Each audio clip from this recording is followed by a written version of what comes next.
Saludos a todos. Nuevamente nos encontramos haciendo una serie de videos. Si no malentiendo, en un par de semanas, el libro que fue escrito en inglés, Todo lo que es en Dios, será publicado en español. Y a lo mejor incluso cuando este video esté saliendo, el libro ya habrá sido publicado. Y este libro es una gran contribución para nuestro entendimiento de la doctrina de Dios. Y en mi opinión, es uno de los libros más importantes sobre este tema en inglés. Y hoy tenemos la oportunidad de ser ayudados para entender este material por el propio autor, que su nombre es el doctor James Dolezal. Este es un material intenso, incluso aunque el libro lo trata de escribir en una forma accesible para todos, no, para el cristianismo en general. No obstante, es un material complejo y tenemos la oportunidad de que el mismo autor pueda estar con nosotros para poderlo enseñar de una forma accesible, de una forma fácil. Así que vamos a ir a través de los diferentes capítulos enseñando este material, el doctor Dolezal enseñando este material. Así que si tú estás pensando en comprar el libro, el cual te animo a que lo compres y que leas el libro y escuches los videos, esto será de gran ayuda. E incluso si tú no tienes tiempo de leer el libro, bueno, aún así creo que este material te será de gran ayuda. Dr. Dolezal, thank you for being with us. I am really thankful for your willingness to participate in this. And I think it will be helpful if you can introduce yourself to our audience about who you are and what are you doing right now, so they can know something about you.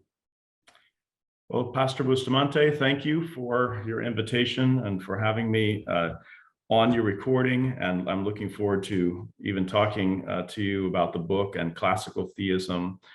I should start with the more important things. I'm married to Courtney. We have 3 children, and we have recently, about a year ago, relocated to Bakersfield, California, where I'm currently directing and teaching a theological institute, Radius Theological Institute. Prior to that, we had lived 15 years in Philadelphia, Pennsylvania, where for 9 of those years, I had taught full-time at a university, Cairn University, just north of Philadelphia. And I continue to teach on the faculty for Cairn University in their School of Divinity. And prior to that was at Westminster Theological Seminary in Philadelphia as a PhD student and a research fellow, studying doctrine of God. And prior to that, a program in church history, studying with professors like Lane Tipton and Carl Truman. And so that was a little bit of my educational background. Going back before that, I had done my MDiv at the Master's Seminary in Los Angeles. And between the Master's Seminary and our move to Westminster for further studies, I spent a couple of years in Western Canada and Alberta pastoring a small Reformed Baptist church, just as an initial interim pastor while the church was being founded. My areas of research are theology broadly. I teach theology broadly, kind of every area of theology, but my particular interest area of research has been the doctrine of God, God's existence and attributes and triunity, as well as his providence. More recently, I've begun in terms of research to probe into Christology as well. Earlier this year, had an article that was published called Neither Subtraction Nor Addition on the word's terminative assumption of a human nature, which sounds very technical, but it is how to say that the word became flesh without saying that the word lost something or gained something. Given that he is infinite in being, he couldn't gain. So what is the incarnation if it's not an addition to the Son? So I have an article out just exploring that question. In addition to that, I have a chapter just about to be released, probably early 2023, in a book published by Routledge, Classical Theism, New Essays on the Metaphysics of God, and I have a chapter in there on divine impassibility. Wow. So that's been some of my recent research. Currently, still working on Christology, doing an encyclopedia entry on divine eternity for St. Andrews University, and then long-term have signed a contract to write a book on angelology, which will include a subsection on demonology, but that will be some years in the distant future. I anticipate, if the Lord preserves me. So yeah, that's a bit on my family background and current work. Thank you. Okay, I think we can jump directly to our issue. As I told in the introduction, we are going to study the book, All That Is in God, that I don't have yet the Spanish version, but I think in the near future it will be released. Dr. Dolezal, your book, that All That Is in God, deals with a problem in the contemporary church. A doctrinal problem that necessarily affects the life and practice of the church. What is the problem that you are addressing in your book? What are the particular things that you are trying to fix or help the contemporary church? In the subtitle of the book, I mentioned the challenge of classical Christian theism, and I'm suggesting that classical Christian theism itself is challenging certain aspects of the doctrine of God in the modern church, and I should be very clear, not simply among theological liberals, not simply among open theists or process theists who hold the view that God is currently developing and growing and being actualized in his being. But I'm suggesting that there are certain features of process and open theism that in fact have taken hold even among conservative, evangelical, and even Calvinistic theologians. And the concern in particular is their understanding of the God-world relation, such that the world acts upon God in such a way that God is changed by or affected by the world, which is effectively to give the world a role of causal influence upon God. So even if you want to say God's mood, for instance, I would say God doesn't have moods in the way that we think of that, but that I can act in such a way as to intrinsically alter God's mood or disposition, and that God is in fact having an experience of the world where the world itself is acting so as to cause new states of mind or feeling in God. And this is a position that's being taken by many well-known conservative and Calvinistic theologians over the last, I want to say, I should probably spread it out and say 75 years, at least in the English-speaking world, it's been that way. But I think it goes into the Spanish-speaking world via translations. And in other words, it doesn't stay at home in the United States or in the United Kingdom. It makes its way around the world. And yet, while as strange as that seems, I'm trying to say this, what I call, and we'll talk about our terms in a moment, what I call theistic mutualism. That's just a nickname that I've given it that kind of describes this phenomena. I think that the Calvinistic teachers of this theistic mutualism, and that's not their term, that's just my description of their theology, will want to say that that shouldn't be problematic as long as God doesn't change his essence or his nature, and as long as he sovereignly controls the creatures who are influencing him. In other words, he sovereignly has chosen and decreed to have the creatures influence him. He sovereignly has, in a self-controlled way, opened himself up to being influenced, and that the sovereignty should protect us from any problems with saying that God experiences relational and emotional changes with respect to the world. And I'm submitting that that is, in fact, a deeply flawed and theologically dangerous position, because it still requires that God be causally actualized by the creature. Whether he is in control of the process or not isn't really the concern. The concern is whether there is such a process. And as soon as we say there is such a process, then we have made a common cause with open theism and process theism. And now the debate just becomes one over who controls the process, not whether God is in such a process. And that is my concern. And I think the reason a lot of modern kind of conservative evangelical Calvinists have not, I speak for myself, I guess, initially, the reason that we didn't see that clearly is because we thought that all that really mattered for an orthodox doctrine of God was maintaining a strong doctrine of divine sovereignty.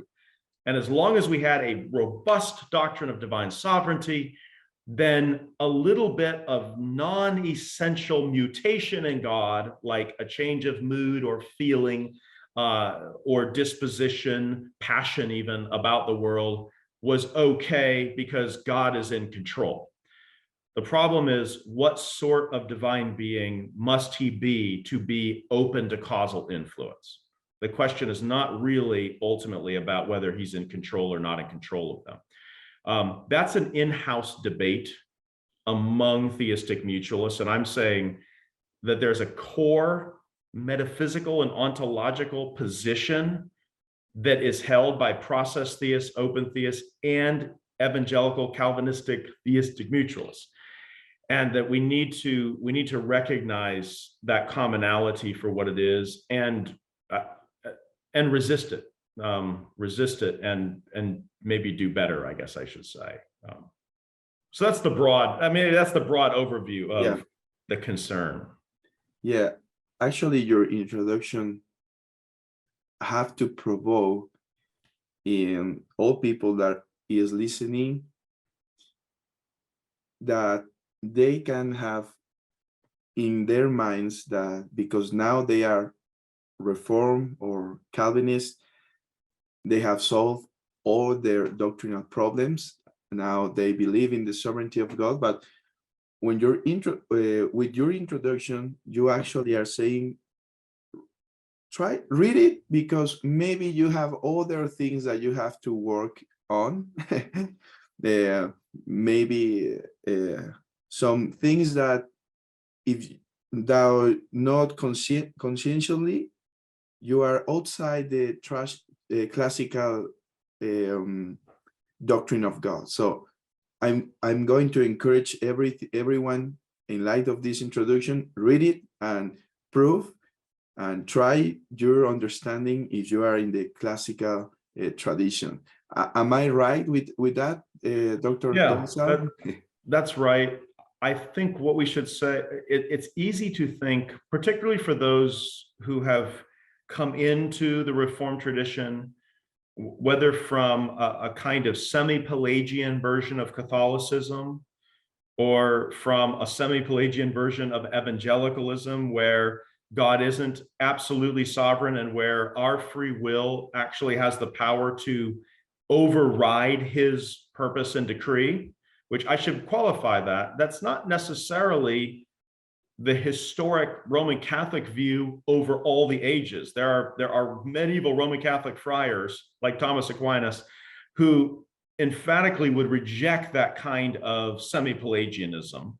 So I want to be careful and not say that's the Roman position, but it is very much the common modern Roman Catholic view, at least at a popular level, just like it is the common evangelical view at a popular level.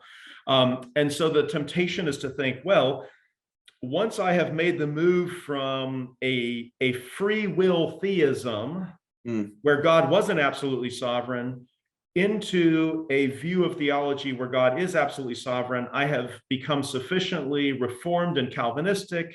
And you're right, now my problems are solved. I have the right doctrine of God. And I want to say that's a good move. Yeah. I want to also point out, just in fairness and historical mindedness, that move is a Calvinistic move, but it was also a move that would have worked well for Thomas Aquinas or Augustine of Hippo. In other words, Calvin takes the right view, but it's certainly not, the sovereignty of God position is certainly not original with him. Yeah. I guess I would say it's original with the Bible, and it's original with reality, but it's theologically expressed by many in the Christian tradition before the time of the Protestant Reformation. But for those, particularly us who are Protestants, that position is a theologically sound one and a good one. And it's true, it does make a lot of theological problems with your doctrine of God go away. But does it make them all go away? And I want to say there's more to even the Reformed tradition, to the doctrine of God than just sovereignty. In fact, if you look at any of the historic Reformed confessions from 17th century England, or the 39 articles from the 16th century, Westminster Confession, Savoy Declaration, the Second London Confession of Faith, there are many things they say in their chapter on God and the Holy Trinity beyond sovereignty. Certainly they say sovereignty, but they also say things like impassibility, that God is without passions. But if God has experiences, then God undergoes passions, because passions are the consequences of experience. What happens to you in an experience, the resulting state of being after the experience, the thing that changes you, is a passion. It's a state of being entered into by undergoing. But the confession says God's without passions. The confession also says that God is most absolute. And the implication is that he doesn't derive any state of being or actuality from another. But if God experiences causal influence, then there are states of being that he receives from those causes, because that's what causes do. They cause states of being in things. Even non-essential states of being, causes make those things be. Other things like divine aseity, which means that God is of himself, that God is self-sufficient. But if God is self-sufficient, then there cannot be a state of being that God lacks. And yet, if God experiences the world in a way that produces intrinsic emotional changes, then he must have lacked the actuality of that emotional change in order to be moved into it by the creature. If that makes sense. Yeah. And the one that I really emphasize in the book, and I think you and I are planning to discuss in a future conversation, the doctrine of divine simplicity, that God is without parts, maybe most profoundly underscores the impossibility of a sovereignly self-controlled experience of change in God. It underscores the impossibility of that. And I think by disregarding simplicity and kind of the implications of fullness of being, the implications of impassibility, by disregarding that and yet holding on to sovereignty, many evangelical Calvinists have allowed themselves to, in one respect, abandon the traditional Reformed doctrine of God, which is actually the traditional Catholic doctrine of God. I mean that in the small c, broad Orthodox sense. They've abandoned that doctrine of God while holding on tenaciously to a doctrine of divine sovereignty. And what I'm submitting is that doctrine of divine sovereignty, disengaged from the broader doctrine of God presented by the Reformed tradition, becomes almost a kind of theological monstrosity. That it really is just control, but it's the self-control of a dependent deity. Even if he's the highest and greatest being, he still receives states of being from the operations of others upon him. and that is arguably, and this I say with heaviness and seriousness, that is a kind of idolatry. And one that not only have the Reformed avoided it, but I should be very clear, even historically, though I think their theology is inconsistent, even someone like James Arminius or Jacobus Arminius, yes, avoided that implication when he was talking about God. He did not let go of divine sovereignty, or I'm sorry, divine simplicity and aseity. Now, I don't think it really concurs well with his understanding of human free will and how it functions. And so I think there's inconsistency in Arminius. But when Arminius is talking about God, his doctrine of God, interestingly, sounds much more like the historic Reformed confessions than the doctrine of God being taught by many evangelical Calvinists today. And I only point that out not to be a troublemaker. It may make trouble, but I intend not to be a troublemaker. But I think we need to be shaken a little bit and sort of start to ask, how is this possible, and is this okay? And if it isn't, then what should we say instead? How should we speak about these things instead? So I want to be careful and say, when I promote the classical, I call it classical theism, which is just a nickname, really.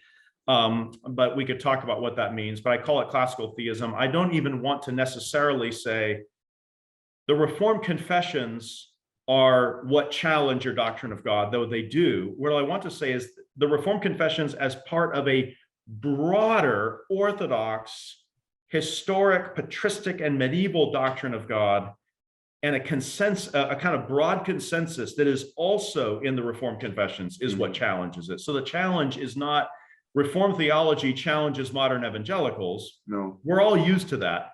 What I want to say is a broad classical Orthodox Christian consensus, which you can find in church fathers and in medieval theologians, as well as the Reformed theologians, is actually what challenges the modern evangelical position. One more thing in our introduction. This is not in our guide, but I think it's important. Your dissertation, God Without Parts, is a difficult one that maybe you have to read some portions 3, 4, or 5 times, at least for me. But this book that requires a lot of effort is also wrote for more light people. So am I right in that? Do you want to encourage people to try to work hard in this, but also don't be discouraged? And also that is why we are doing these videos, because maybe you have say many difficult things at the moment, but you are going to explain in these videos the difficulties and the terms and meaning, so that people is not discouraged. Do you want to say something about that? Yes, thank you. You're right. The dissertation, the first book, was written as part of a doctoral dissertation process, and it was written for academics and for scholars. Although I hope some curious pastors also read it.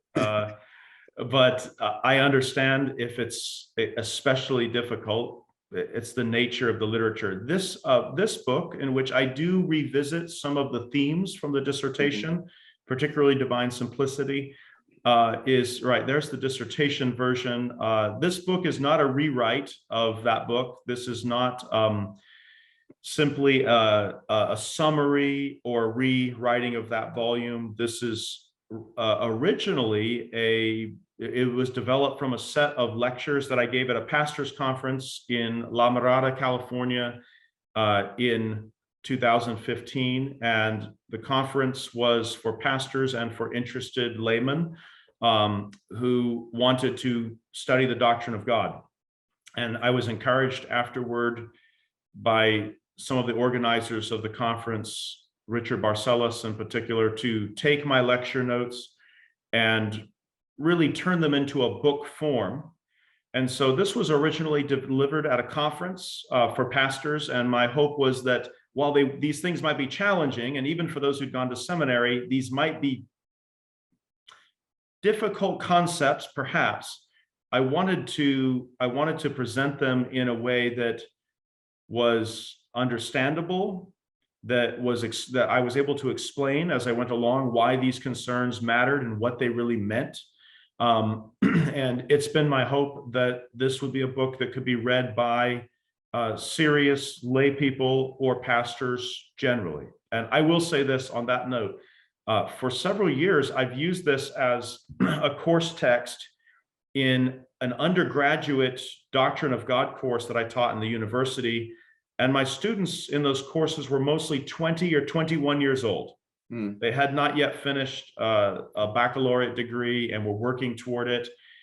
And so they were young people who didn't have necessarily a deep background in philosophy. Maybe they had had one philosophy course.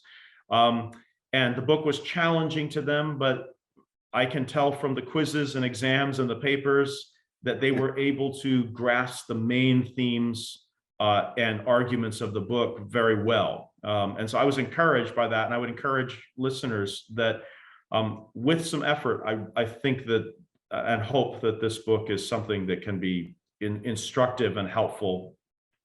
God Without Parts, as you mentioned, the earlier book is a different kind of book. I wouldn't dare assign that to undergraduate students or tell anyone you must read it. But if somebody's a scholar or a very curious pastor, then I would say, if you want to go much more deeply into this, maybe that's a way to go.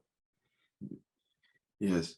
So it was a long introduction, but I think necessarily we can jump to chapter 1, that is called Models of Theism. And this is the purpose of this chapter is to introduce people to the problem, to the issue. So in this chapter, you present two models of theism, two models of doing the doctrine of God. That doesn't mean that are two valid modes.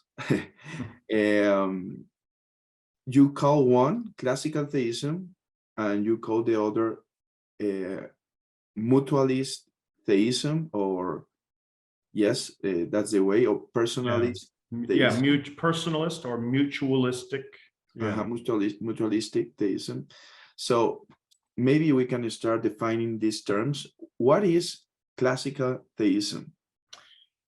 I think the first thing we should say is it's not something that you find sort of defined in a particular document that everyone signs and says, I agree with this.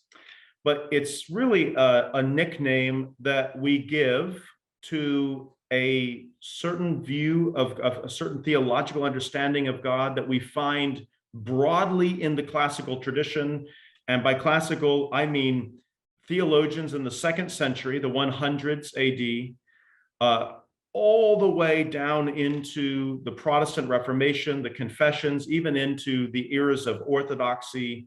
You find the same sort of core doctrine of God in the Reformed confessions, whether you're talking about the Reformed on the continent or in England, the Anglican Church, the Presbyterians, the Congregationalists, the Baptists, even the classical Arminians will articulate this doctrine. You'll find it in an 18th century Baptist like John Gill, who's a pastor in London.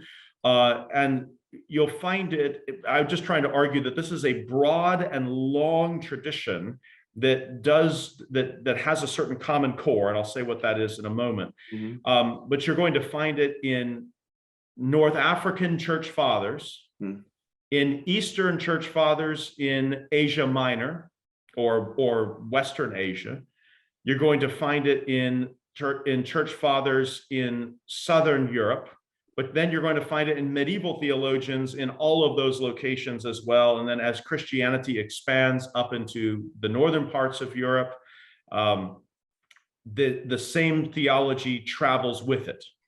And in particular, it's a view of God's absoluteness in which God is regarded as the first cause, the primal cause, the source of all things.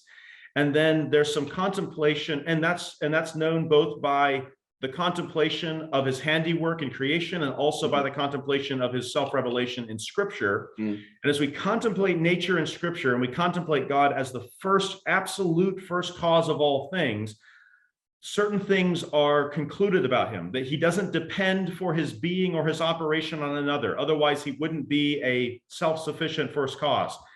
But then this means that God is a se, or of himself, not in the sense of self-created or self-made, but self-sufficient. The reason for God is God. Then there are necessary implications of this. This means that God must also be simple, meaning not composed of parts, because things that are composed of parts depend upon parts that are somehow distinct from the wholes, and God can't depend on what is distinct from himself to be himself.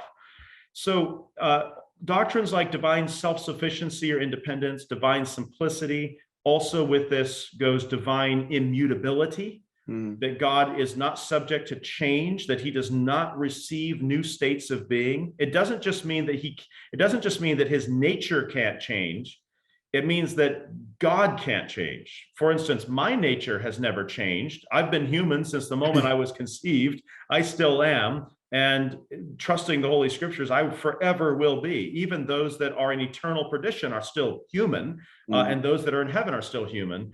But yet I still change in multiple ways through every day. I'm a mutable being. I'm not just being, I'm becoming.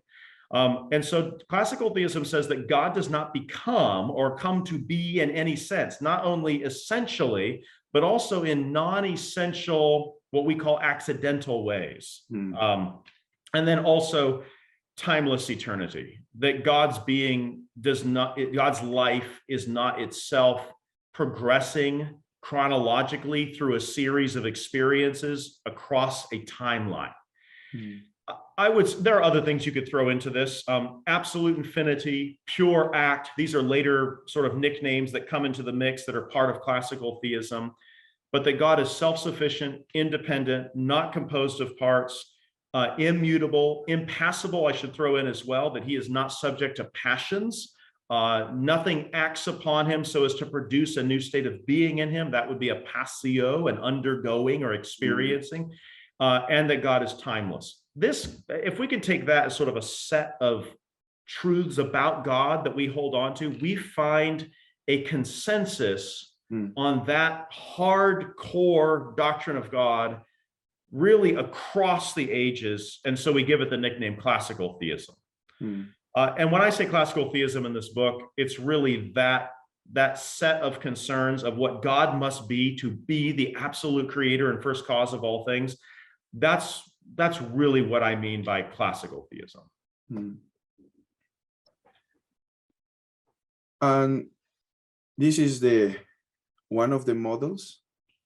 The second model is mutualistic theism or personalist theism. What do you mean by that? What are your definitions of this word? That's a good question. And it's hard to, again, those both are also just nicknames for a certain kind of doctrine of God that regards God as involved with the world. Personalism just says that to be a person, he has to be involved in a give and take relationship with other beings. Otherwise, he's not personal. And personal requires interaction, so that I act on you, Hector, in this conversation, I act on you by saying things, and you act on me by saying things, and I move you by speaking, and you move me by speaking, and we are both being causally affected by each other. So that if there's a thought in my mind, you could be the cause of that thought by saying something to me, by making a statement or asking a question.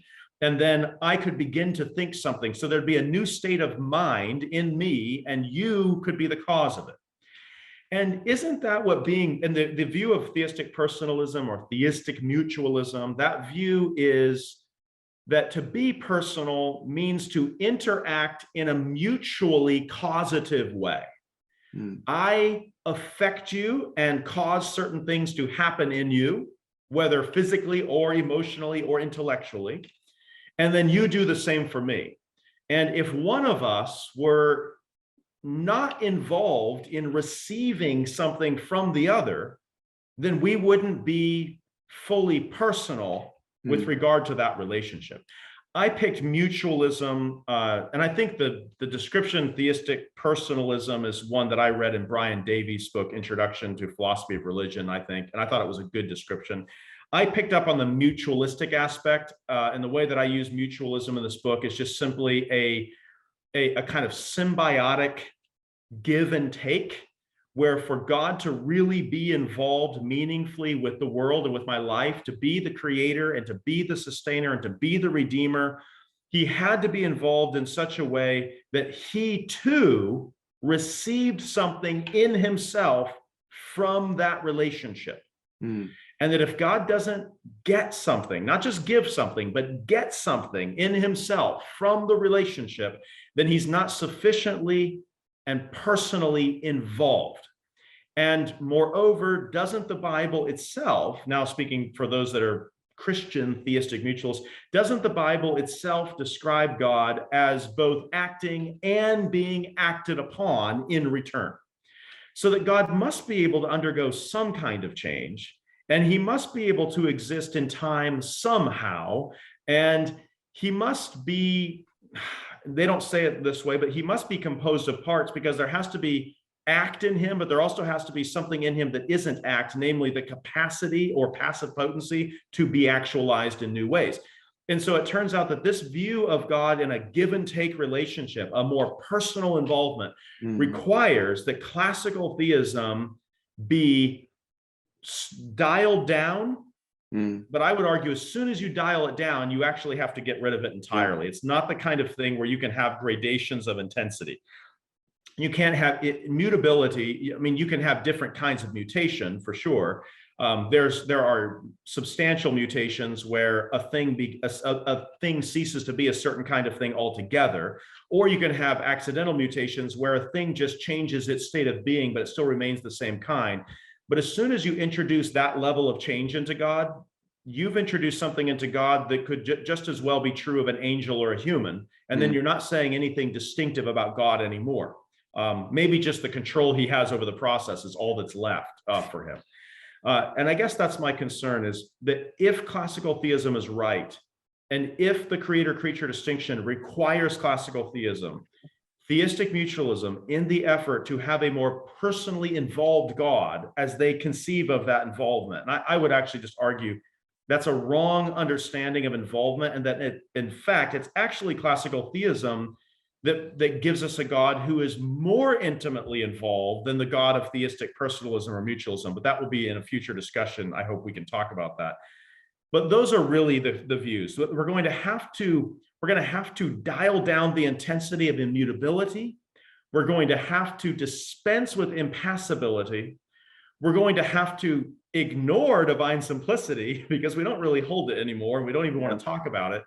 And we're going to have to turn divine aseity into something more like God's self-sufficient control over himself.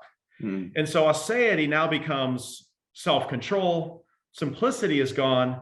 Immutability has been lessened to basically meaning that God's nature never changes. And then divine impassibility is also gone. And what I want to know is, what I want to propose is, that what's left after you have cured Christianity of classical theism is a God that looks very much like a benign, self-controlled God of the nations. And those are the models that I am presenting and contrasting to each other in the first chapter. And I do want to make the contrast stark, because it seems to me at least that there is no room for a truce between these two theologies. Our historic Reformed confessions makes no space for a compromise. The classical tradition broadly, whether you're talking about the Fourth Lateran Council of the Roman Catholic Church, or the understanding of what substantial unity must have meant back to those who wrote the symbol of Nicaea, that none of that historically theologians, church documents have not seen room for compromise on this. And for good reason. I don't think that classical theism could survive the compromise. And sovereignty doesn't actually save classical theism. It just what this does is it uproots sovereignty from its most natural home as a feature of classical theism, and it puts it on top of a kind of mutualistic, mutabilist process theism. And so now you have a God who experiences changes, who's actualized by other causes, but he has a lot of control over the process. And I want to propose that one of these is fundamentally historically Christian, and the other one is dangerously moving away from a classical Christian doctrine of God. And I know that's stark, and I suppose I didn't set out to make it that stark, but it occurred to me as I began to present the material that perhaps readers needed to see it in a very stark contrast. And I bear no ill will to those that I critique. And in fact, I think many of them, because I had been the same way myself, actually, I think many of them were kind of brought into that way of thinking by teachers and by books that they had read. Even the ones that are writing some of the books certainly do not intend to undermine traditional Christian orthodoxy. That is not their motive. And so I don't attribute ill will to those who teach this. But I do attribute error to them. And there's a difference, and there are errors that thankfully in God's grace and long suffering can be corrected, that we can do better. And we live in an age when we have wonderful access to literature of the historic Christian tradition in English, but also in Spanish as well. And Spanish has the advantage over English of having a more affinity with Latin, which is where so much of this work was done. So I even look at your bookshelf as you and I are recording this on Zoom so we can see each other. And I look at your bookshelf, and you have a better library now, and a library that puts you in contact with that historic tradition than many people who were in the historic tradition. So I want to say, I think the prospects of doing better are very real. And I want to nudge us in that direction. And that's how I think of the book. Yes, there are some things like one of the things that you say, that if you move from classical theism to mutualistic theism, I don't know if you say it in your book, but you like in the final thing are sometimes worshiping an idol. And the other thing that you say is, that you mentioned, is that yes, we don't have in Spanish so much the good works that are in English, like for example, but new works. For example, your books are now be translated. The new book on classical theism and Christology of Stephen Duby, it's amazing also, and we don't have that. So that's why I try to encourage people to learn English. But in Spanish, we have some works, and actually, I have been reading the Orthodox faith of John of Damascus, and I find that we have this in Spanish. And I was reading it, and when I was reading it, he said, if you like left out simplicity, you are worshiping an idol. So yes, we have this material in Spanish, Augustine, Athanasius, John of Damascus, many of Thomas Aquinas, actually free online, so in Spanish, so that you can go to the fonts and try to do it. And in the little book that I've written, I'm interacting with all of them. As well as many good evangelical Protestant Reformed, even Baptist theologians who agreed with them. And so I would encourage listeners, this does not mean necessarily a return to Rome or to Eastern Orthodoxy, or to something like that. But I do think it does mean that we need to recognize that there are theologians in those traditions, and even some current theologians that are in those traditions who do a good job of expressing classical Christian orthodoxy. And I learned that from the 17th century Protestant scholastics who were very happy to quote a Roman Catholic when the Roman Catholic was correct. And it certainly didn't mean that their ecclesiology or in every point of doctrine they were realigning with Rome, certainly not.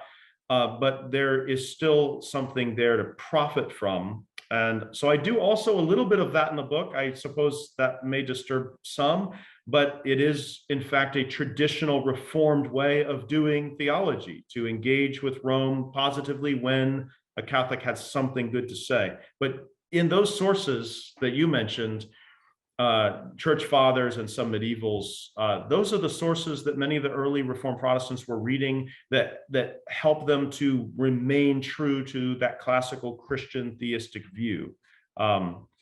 So the resources are there. You're right. The newer books, some are being translated, and I'm grateful for that. Yes, brother, sorry for taking time to ask new questions, but the point that you have mentioned you right now is very important, and even more for our Latin America condition, because here Roman Catholicism is the strong religion, and maybe some people, when you quote Anselm or John of Damascus or Thomas Aquinas, maybe they are thinking, are they trying to bring us back to Roman Catholicism? Even the word Catholicism maybe needs some definition. So maybe you can say something about that. Why this resourcement is not trying to bring us back to Roman Catholicism, what the word Catholicism means, and because we receive the soteriology of the Reformed tradition without question, saying that's sola scriptura, that's good tradition, but we never realized that their soteriology was based in his common understanding of classical theism. So maybe you can elaborate a little bit of in this because of our context in Latin America. I think what we should say very clearly is that the Protestant Reformation was not necessarily a rejection of everything the Roman Catholic Church had officially taught up to that point. And that, in fact, there were several things that the Protestant reformers and the Protestants who followed them in the subsequent generations shared in agreement with Rome. And so that the Reformation was not a wholesale rejection of everything doctrinal in the medieval Catholic Church.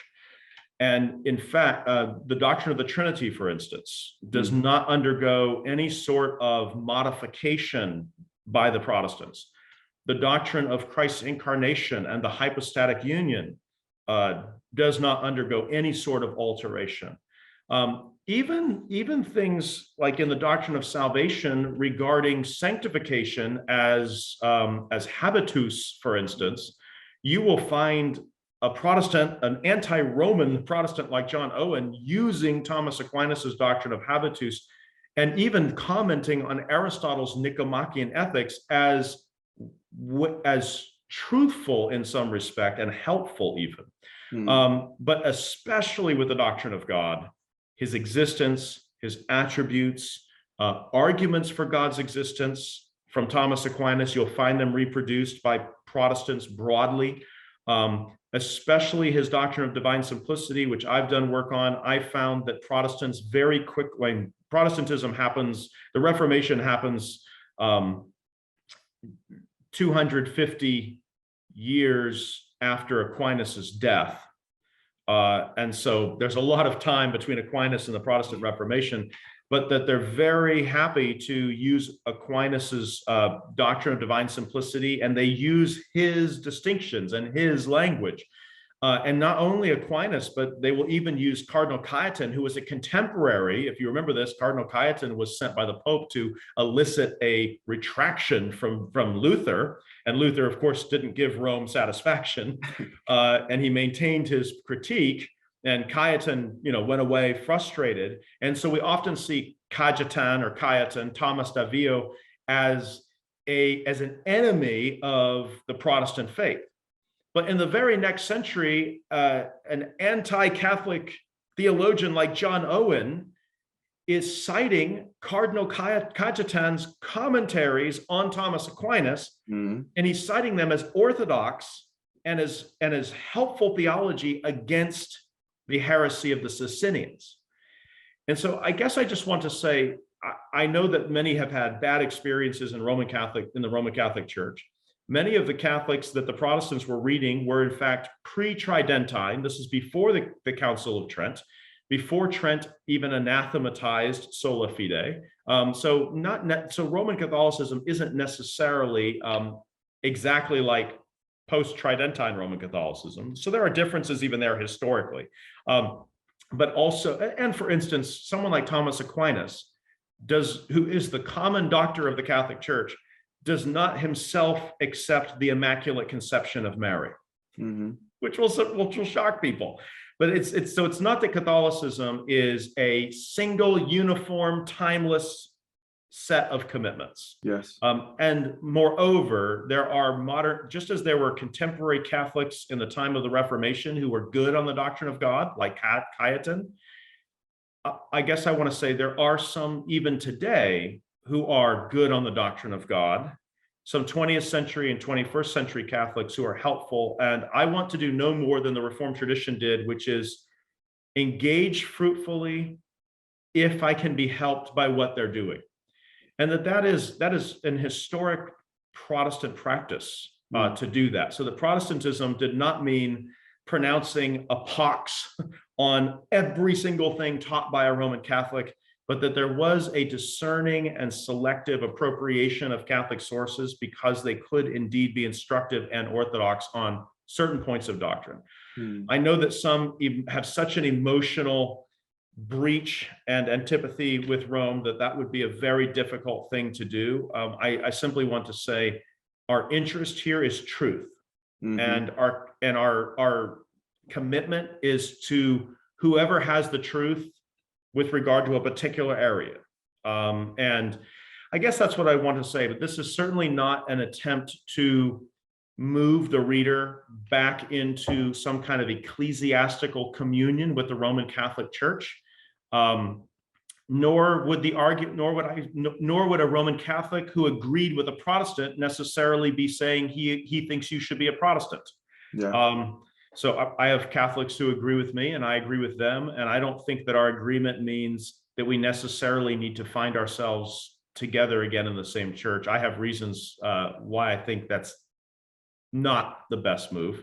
Yeah. And this book is certainly not designed to encourage people in that direction, but it is designed to encourage them to refamiliarize themselves or be introduced to that classical doctrine of God, on which some Catholics, modern and older, have written very well. And with discernment, we can profit from what they've written, just like the English Puritans profited from Catholic cardinals. Yes. While not embracing Rome. So I think that's what we should say on that. And hopefully that at least encourages readers to persist with these things, and that it will put to rest some fears. Yeah.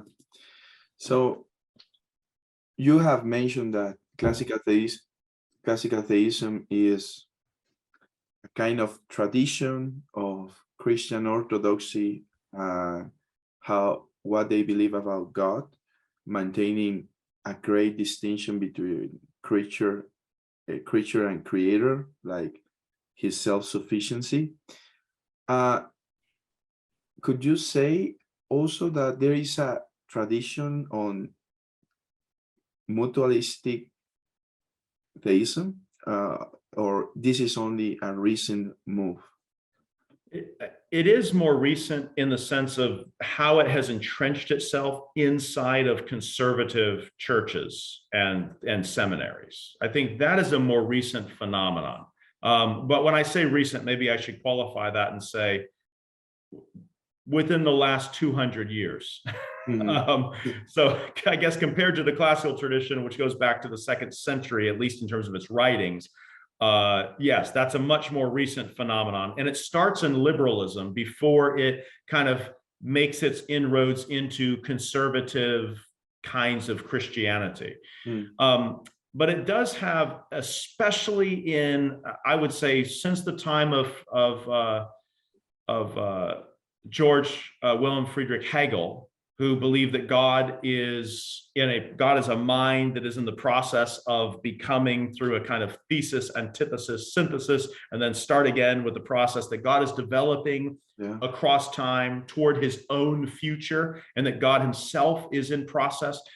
That then comes over into Western European thought, and then over into British and American thought later, in the form of process theism, which argues that God's being is in becoming. By the middle of the 20th century, there are certain even Reformed theologians in Europe that are picking this up. One thinks especially of Karl Barth, the Swiss Reformed theologian, who embraced that kind of God in the process view, and argued, again, that God was absolutely sovereign over the process, but that he was and Barth was very clear. He denied doctrines like divine impassibility. He just simply said, God is not impassible, because God even moves himself. And when God moves himself, he's undergoing an experience of his own self-operation that changes him, but it's okay because God's in control and he's the one doing it. So Karl Barth, maybe more than anyone in the 20th century,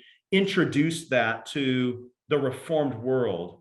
And Karl Barth was himself, in terms of his debates with others, considered a conservative or traditional kind of theologian. He was arguing against liberalism.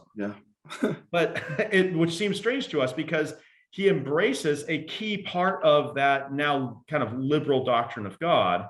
And so it turns out that the kind of what I call theistic mutualism or personalism, a little bit of ontological process in God, or a lot of ontological process in God, actually comes to be embraced by the conservative, traditional kind of theologians as well. In the previous century, among the Lutherans, a guy named Isaac Dorner was arguing that for God to be personally involved with the world in a meaningful way, we have to reimagine divine immutability as a kind of ethical constancy, but not necessarily ontological unchangingness.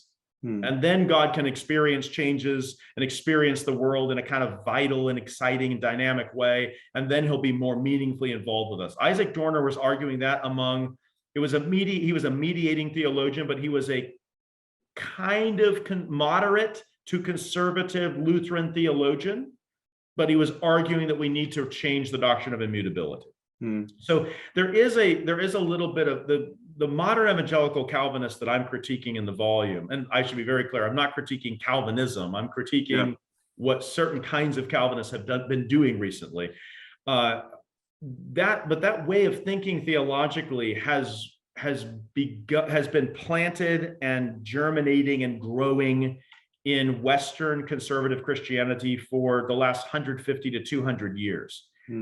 I think it's only, though, in the last maybe 50 years that it has just begun to speak openly and clearly in conservative circles. And it doesn't call itself that. And it often, this is what makes it confusing, Hector, is it often uses the language of classical theism. They'll still say they believe in divine immutability and divine self-sufficiency. They usually won't talk about divine simplicity at all. And probably they'll say divine impassibility is the one that's got to go. How you can get rid of divine impassibility and still have divine immutability, I think that proves they don't understand divine immutability or impassibility, one or the other, because that's impossible. I mean, just intellectually impossible. But I guess that's kind of where it's become a comfortable, open position for a lot of conservative, even reform types, even in denominations where they confess the Westminster Confession, God is without body, parts, or passions, and yet they present a doctrine of God that has God impassioned. Mhm. And they don't seem to perceive that they are at odds with their own confessions. Yeah. And I think that, and it's hard for like the lay person or the average person to think that his minister or his denomination could be so self-contradictory. After all, aren't these seminary trained men? And many of these men have PhDs. They couldn't possibly be so alienated from their own confession and not realize it. And I guess what I want to say is, unfortunately, that is the case, that they do hold positions and advance views of theology that are contrary to their own stated positions. And I don't think it's high-handed. I don't think it's willful or malicious. I think that probably what happened is that the resources, particularly doctrines like divine simplicity and impassibility, were not clearly explained to them in seminary. And so when they ended up running contrary to those doctrines, they didn't understand the implications of doing so. And I think that's where a lot of these sort of pastors and professors might be. But that's a little bit of the kind of the background of it. I think it's been in the air for a little while now. Yes, actually, the thing that you say, it's important because one of the things that you are trying to do in your book and with these videos is to try to explain rightly even the confession.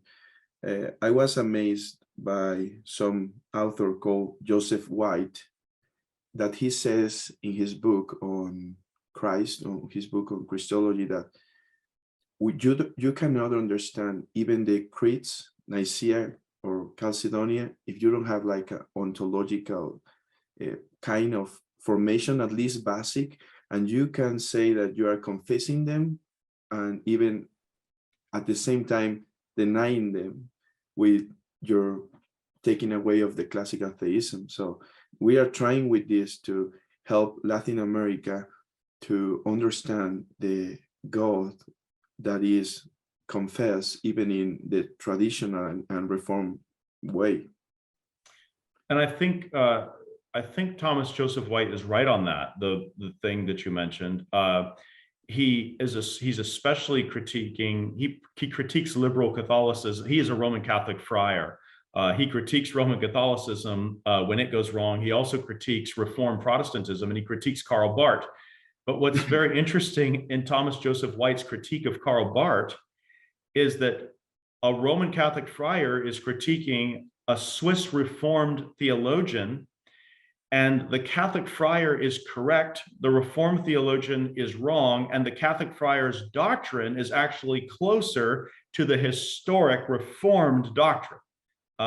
Which is to say, I don't necessarily need to embrace Roman Catholicism to know that Thomas Joseph White has a more orthodox doctrine of God than a more recent theologian like Karl Barth. But that's something that historically Reformed and Protestant Christians, we should have had that in common with someone like Thomas Joseph White. But I think he's right that it's possible to confess and say, I believe, but if you don't have a certain basic understanding of being, then it's going to be difficult to know whether in fact your real thoughts agree with the thing you've confessed. I think of even Nicaea, which says that the Father and Son are of the same substance, homoousios. If you don't have an understanding of ousios and what being or substance is, and what it isn't, and what it can be, and what it can't be, and what the divine ousia is, then saying that the Son is of the same ousia, homoousios, with the Father, you could say the exact right word from the creed, but not mean the right thing because you didn't know what the right thing meant in the first place. Yes. And I think Thomas Joseph White is right about that. If we don't understand being, then it's going to be hard to know whether the things we say about the divine being are right. And it's going to be hard to understand that when we say other things about the divine being that are contrary to those confessions, we're not going to really understand that disorder in our own thinking. Yes. Actually, even Arius have a common ground with Athanasius and all of them on simplicity. That's right. So you have that's how Arius was able to understand exactly why he was a heretic and lost his job. Because he understood the meaning. So in other words, like, did Arius understand homoousios and the implications of it? Yes. And he also understood that meant he could no longer be a presbyter in the church at Alexandria. Yeah. And so that's the thing is about being a heretic. To understand why you're a heretic means you're going to have to understand language. You're going to have to understand a little bit about the meaning of that language to understand why your position does not agree with that of others.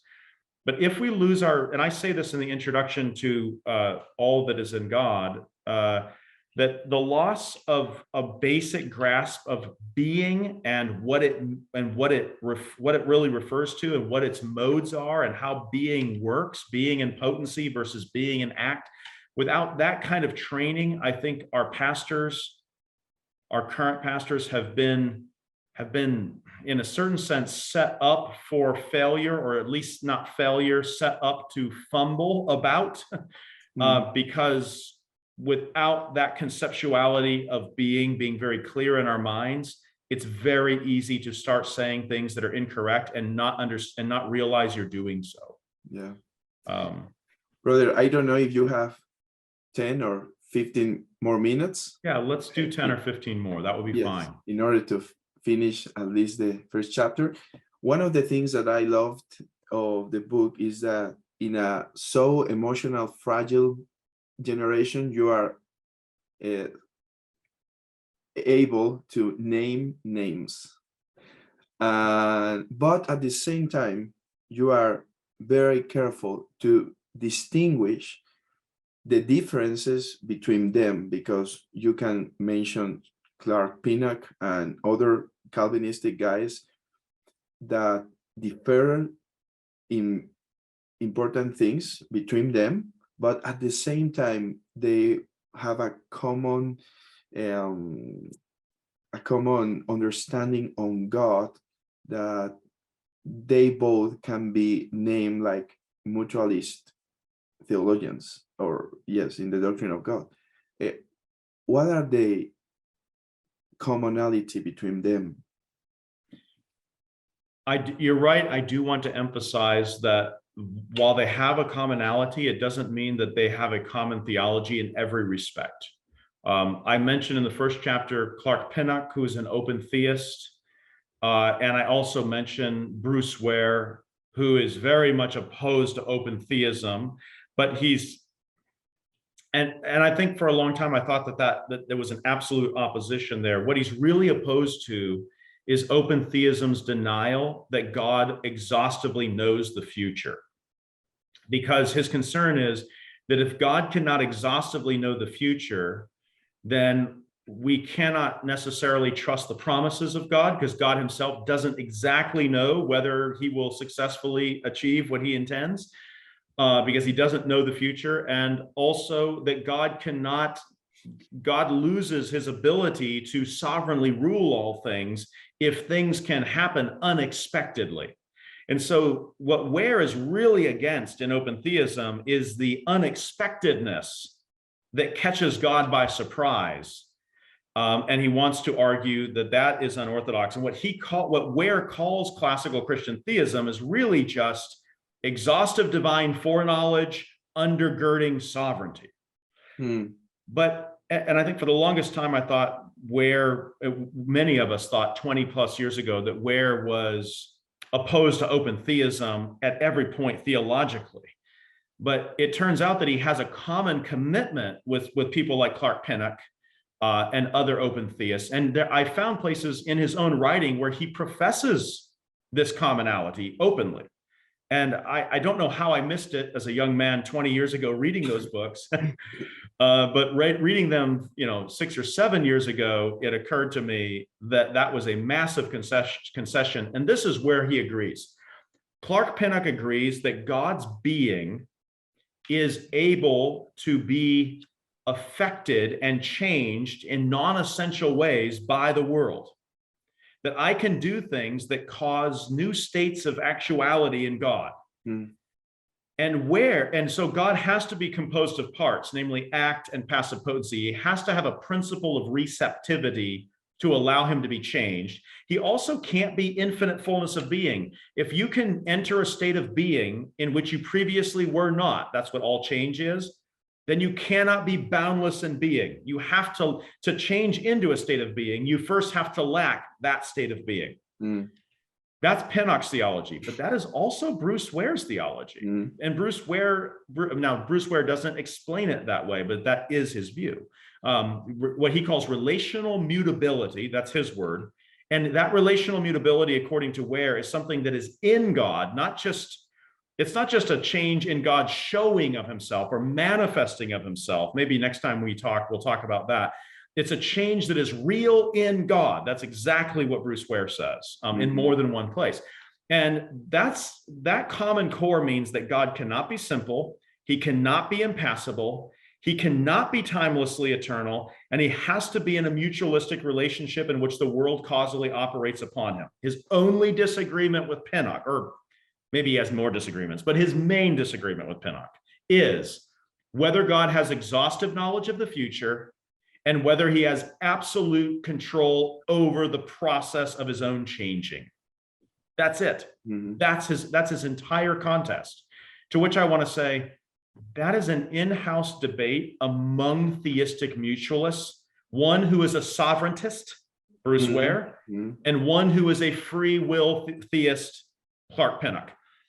Free will theists and sovereigntists can both be theistic mutualists who deny classical theism. I think that when Bruce Ware says that his view is a version of classical theism, I think that that is in fact a mistaken identity. That in fact, it's true, his view has at least a couple overlapping features with classical theism: absolute divine sovereignty and exhaustive knowledge of the future. Ware has that in common with classical theism. But I would argue that that those two ingredients are not sufficient to make his view basically a classical theistic view. His view is basically theistic mutualism, modified with a couple borrowed elements from classical theism. And I think I describe his view as modified theistic mutualism. And I want to make those distinctions because I don't want to present Ware as agreeing with all of Clark Pinnock's theology. He certainly rejects his free will theism, but he accepts the basic divine ontology of Clark Pinnock. And there are places where he says, we need to do that. We need to agree with the open theists on A, B, or C regarding the being of God, sort of as a way to make certain theological concessions so that we can make the debate about foreknowledge and sovereignty. And I want to argue that the debate is not about foreknowledge and sovereignty primarily. It's about the manner of divine being primarily. If we're going to hold that God is most absolute, infinite, boundless in being, really au se, without parts or passions, then we're going to have to reject all forms of theistic mutualism, even those modified by sovereignty. Yeah. And it's okay to say, I mean, I don't relish saying the names, but in the case of Bruce Ware, this is a position that he has consistently held over several decades, beginning from a dissertation he wrote in 1984, right down to the most recent things that he has said on the doctrine of God. His position has not changed. It has been very widely published and read. And so for that reason, I thought it seemed, and he's very influential. And there are a lot of points on which I agree with Ware. Probably your listeners would too. And so I thought it's necessary that we need to identify where exactly this theology is coming up in the evangelical and even the Protestant Reformed or Calvinistic world. So he's certainly not the only theologian that I name or engage with, but I do try to be careful, Hector, in making sure that everything I say or describe about Ware's position is corroborated by citations from books and articles that he's written. Yes. So that I try to give all of those that I critique in this volume, I try to give them much space to speak in their own words. So I wouldn't want anyone to say that I misrepresented, disagreed for sure, but not that I misrepresented the positions that I'm critiquing. And I try to make sure that I carefully document and cite, sometimes in very long quotations, those that I'm critiquing, so that they can express themselves in their own voices. And then readers can judge whether my assessment is based upon a true representation of that author. Yeah. We can finish, I think, with this last question and then a final words. Why are they trying to modify classical theism? What are the concerns for doing that? Why are they trying with this mutualistic theism? And is that thing is necessary to do that change in order to accomplish their purpose? Or I think, no, it's a good question. I like the question. I want to say that some of the underlying motives are in fact good. And the one that really stands out is a desire for a close, intimate, personal involvement with God. That is something that, I mean, we desire fellowship with the triune God. Even not just in the future in the beatific vision, but even now in prayer and in contemplation and in the study of the scriptures, we desire to draw near to him and to know his nearness to us and his care and his concern for us. And the concern of the theistic mutualists is that classical theism locks God outside of that involvement.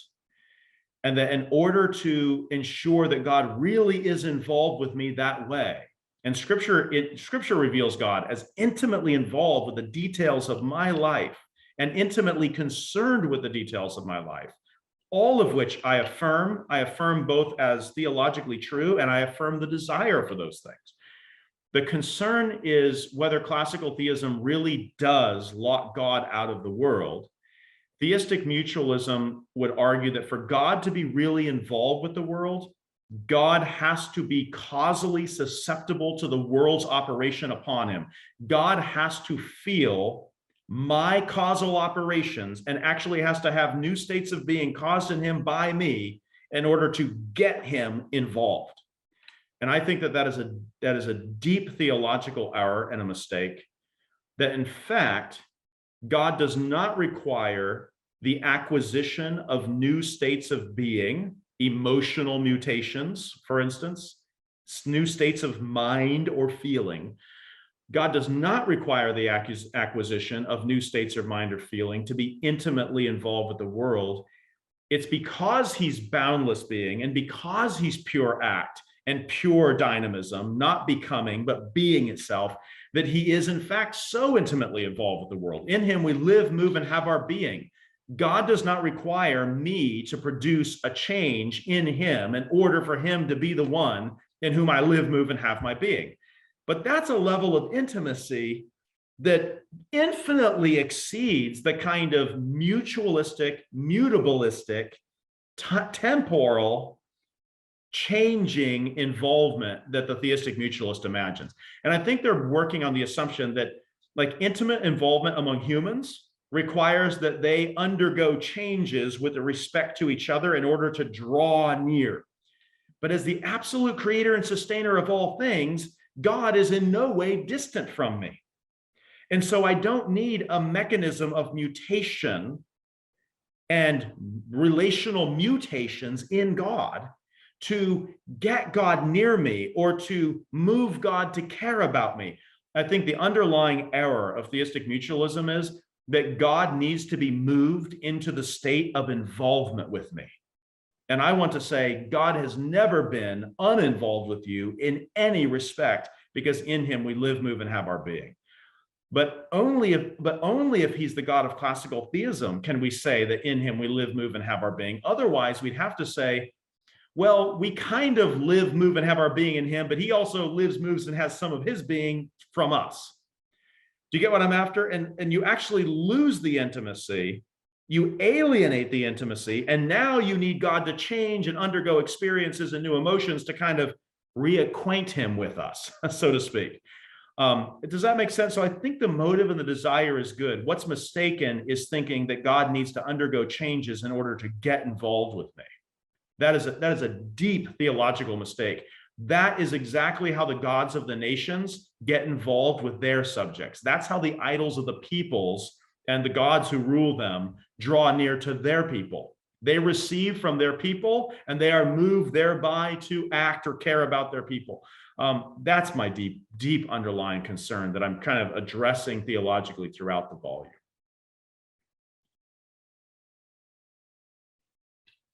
I think I lost your audio. You might have muted for just a second. Yeah, sorry.